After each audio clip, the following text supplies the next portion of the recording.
দিদি মোবাইল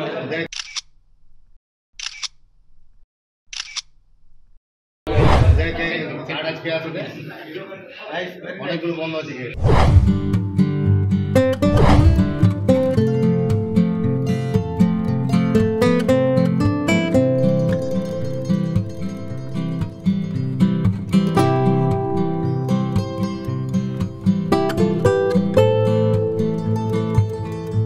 সুশান্ত দা এটা আমাকে জন্মদিনে উপহার হিসাবেই বলেছিল কি আমি তোমার জন্মদিনে এটা লঞ্চ করতে চাইছিলাম, বাট তখন আমি অনেকগুলো কাজে নিয়ে ব্যস্ত ছিলাম বলে আসতে পারিনি, বাট টাচুট আজকে আসতে পেরেছি, তার জন্য কি বলবো আগেন সুশান্ত দাকে অসংখ্য ধন্যবাদ।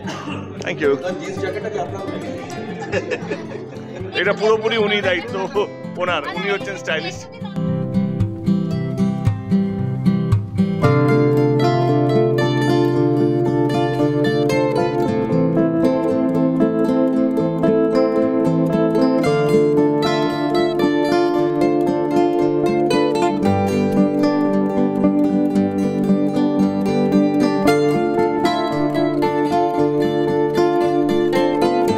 প্রথমেই আমি ধন্যবাদ জানাবো সুশান্ত বাবুকে, এরকম একটা কি বলবো মানে আমি কল্পনাও করতে পারছি না কি আমাকে নিয়ে বা আমার একটা মোমের মূর্তি হবে, এরকম ওয়্যাক্স স্ট্যাচু হবে, যেটা আমরা সবসময় শুনে এসেছি কি ওয়্যাক্স মিউজিয়াম হচ্ছে সেখানে অনেকেরই স্ট্যাচু থাকে, বাট আমি যে আমার স্ট্যাচু হবে সেটা আমি কোনোদিন ভাবতে পারিনি।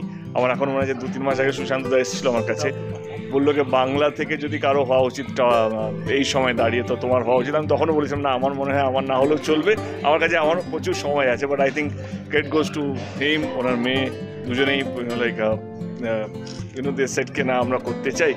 এবং ঘটনাচক্রে আজকে আমি আসানসোলেই ছিলাম, কারণ আমার পরের ছবি শুটিং খাদানের শুটিং আসানসোলেই হবে, তো কোথাও যেন মিলে গেল, এটা প্ল্যান ছিল না, but thank you Sushanta da, thank you so much, thank you so much, thank you. I am touch, আমার কাছে কোনো শব্দ নেই কীভাবে মানে মাঝে মাঝে কোনো শব্দ হারিয়ে ফেলাকে, নিজের ভিতরে কি চলছে সেটা আমি কোনো শব্দ দিয়ে বোঝাতে পারছি না এখন এই মুহূর্তে দাঁড়িয়ে, বাট এটুকু বলবো এই দিনটা এই সময়টা আমার কাছে সারা জীবন থাকবে, তার জন্য অসংখ্য ধন্যবাদ সুশান্ত দা তোমাকে আরেকবার। Thank you so much.